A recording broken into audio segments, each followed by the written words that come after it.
qual a sua relação com a ditadura? Sofrimento. E sofrimento. A ditadura foi algo que castrou toda uma juventude, todo o pessoal muito novo que estava com aquele ideal, já pensando no que ia fazer na vida.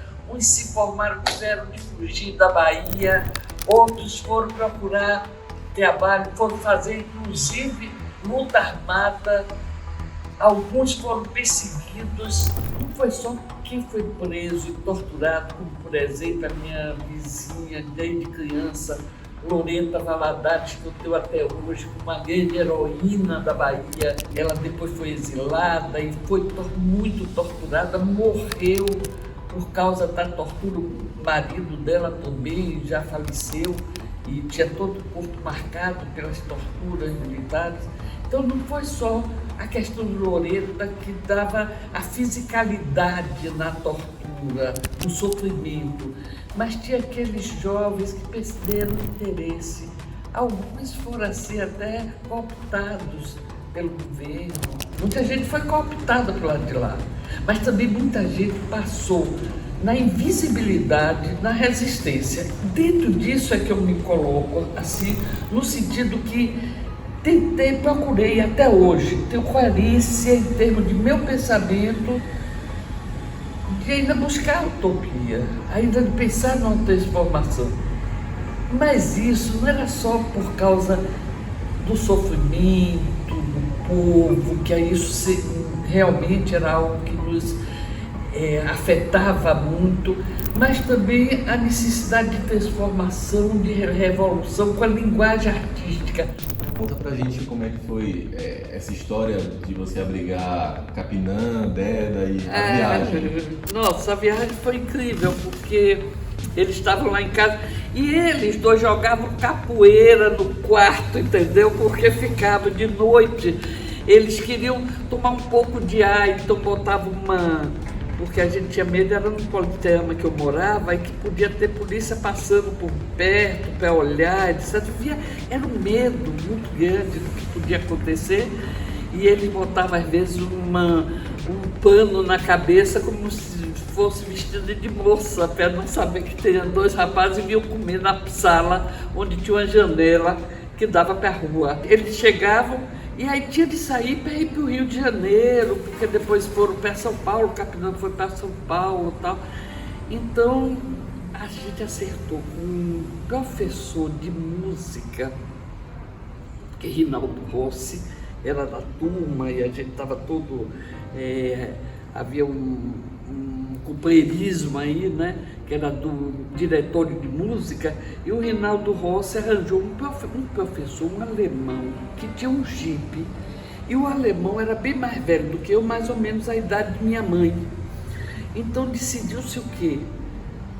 Que pegaríamos o jipe, minha mãe ia na frente com esse alemão, e esse alemão quis ajudar, porque ele tinha lutado na Segunda Guerra contra Hitler, então ele tinha a mesma sensação da perseguição que nós estávamos sofrendo, né?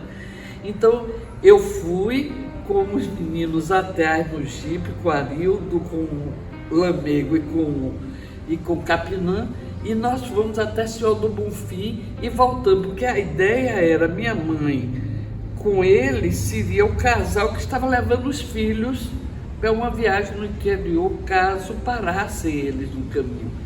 Por sorte, não houve nenhuma parada, levamos até lá, eles foram e seguiram. Nós vivíamos, os jovens, antes de 64, naquele ideário das grandes reformas. A gente estava exigindo na rua a reforma agrária, a gente estava exigindo na rua a reforma universitária, então a juventude estava lá, com os operários pedindo mudanças profundas.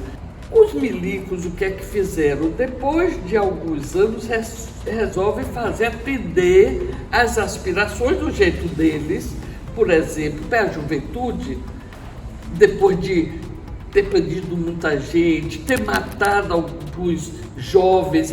Foi horrível o que aconteceu em todo o país, de botarem pessoas dentro das escolas, dizendo que eram alunos e eram militares que estavam vindo para ver quem tinha posição de esquerda, quem não tinha. E a área de arte era uma área que eles sabiam que era crítica a eles, que tinha uma visão crítica do mundo e com isso podia mexer nessa realidade onde eles queriam se impor. A reforma universitária dos militares foi feita em gabinete, com bons pensadores. Juntaram as escolas de arte numa escola só, porque isso diminuía os gastos, etc., mas também deram um tiro na organização estudantil terrível, porque nós tivemos até 68, tivemos uma greve muito grande dos estudantes, quase um ano em greve. Eles conseguiram reagir, mas depois a coisa foi tão séria que quando veio a reforma, eles passaram a fazer na estrutura. Se vocês, a gente ficou até com muito tempo na universidade com esse resíduo desse lixo da legislação militar. Não fomos torturados, não fomos presos, mas muitos de nós trabalharam exatamente nessas ações.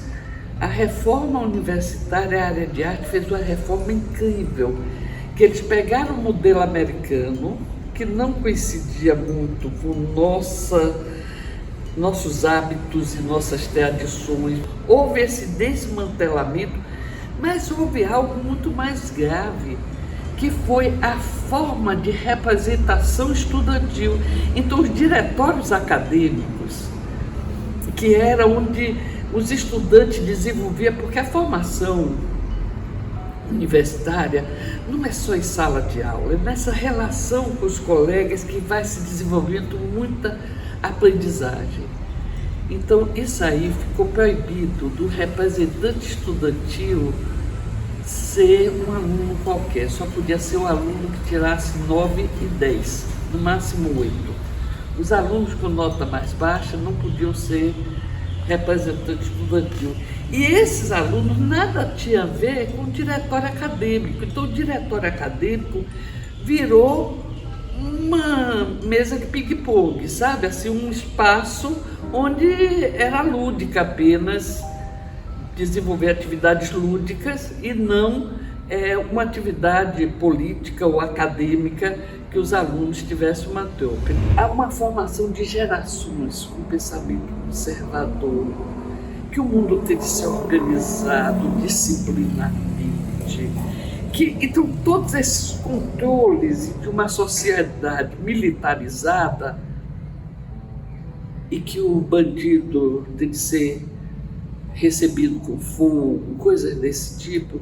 Então, esse pensamento permanece numa sociedade depois de 20 e tantos anos. Ele não acaba apenas porque acabou a ditadura. Tem umas árvores que são lindas, que uma raiz é profunda e vai saindo de repente lá adiante, anos depois, e surge uma árvore igual àquela.